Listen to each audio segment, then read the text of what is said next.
4 আসনের সংসদ সদস্য আনারুল আজিজ আনোয়ারকে হত্যার অভিযোগ উঠেছে।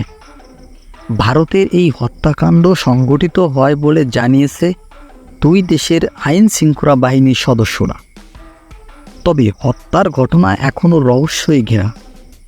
ভারতের সিআইডি আনুষ্ঠানিকভাবে এমপি আনারকে হত্যা করা হয়েছে বলে দাবি করে। তিনি যে ফ্ল্যাটে থাকতেন সেই ফ্ল্যাটের সেফটি ট্যাঙ্ক থেকে প্রায় 4.5 কেজির মতো টুকরো টুকরো মাংস ও হাড়ের গুঁড়া এবং চুল উদ্ধার করার একটি ভিডিও ক্লিপ গণমাধ্যমের সামনে আনা হয়। মাংস উদ্ধারের কথা সিআইডি ডিবি আনুষ্ঠানিকভাবে জানালেও এই মাংস যে এমপি আনারের সেটা ফরেনসিক না হওয়া পর্যন্ত কেউ নিশ্চিত করে বলতে পারবে না। তবে ডিবির ধারণা করছে এই মাংসগুলো এমপি আনারেরই। তবে ভারতের সিআইডি এই নিয়ে কোনো আনুষ্ঠানিকভাবে মন্তব্য করেন এখন পর্যন্ত। এসব নিয়ে এমপি আনারের পরিবার এবং এলাকার শুরু হয়েছে নানা রকম জল্পনা। এরই মাধ্যমে তারা বেশ কিছু প্রশ্ন তুলেছেন। সে সবের জবাব এখনো মেলেনি।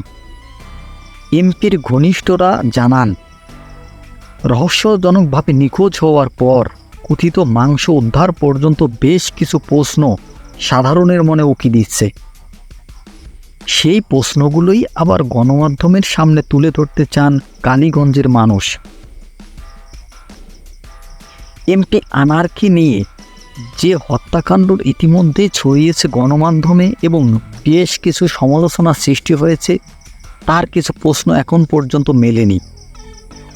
হত্যাকাণ্ড ঘিরে যেসব প্রশ্ন, এমপি আনারের ব্যবহৃত পাসপোর্ট, ঘড়ি, আংটি, চশমাসহ অন্যান্য জিনিসপত্র, এমনকি কথিত রক্তমাখা জামা প্যান্ট ও বেল্ট কোথাও পাওয়া গেল না। 2. এমপির ব্যবহৃত দুটো মোটরসাইকেলের সর্বশেষ অবস্থান কোথায় দেখেছিল এবং তার কোন তথ্য প্রকাশ করা হয়নি এখন পর্যন্ত। এমপি আনারের হত্যাকাণ্ড নিয়ে বিভিন্ন গণমাধ্যমের ভিন্ন রকম বিভ্রান্তিমূলক সংবাদ প্রচার করা হচ্ছে। কিছু সোশ্যাল মিডিয়াতেও এর নিয়ে ভিন্ন ভিন্ন পোস্ট করা হচ্ছে। হত্যাকাণ্ডে ব্যবহৃত অস্ত্র এখনও উদ্ধার হয়নি, অথচ যারা হত্যাকাণ্ড ঘটিয়েছে তাদের গ্রেপ্তার করেছে গোয়েন্দারা। তো মাংসপিণ্ড উদ্ধার হলেও হত্যার কাজে অস্ত্র এখনও কেন উদ্ধার হয়নি? একজন নির্বাচিত এমপি খুন হলেন বিদেশে গিয়ে। খুন হওয়ার পর তার পরিবারের কেউ ভিসা পাচ্ছে না কেন? এমন আরও অনেক প্রশ্নকে ঘিরে এই কেসটা আরও জটিল হচ্ছে।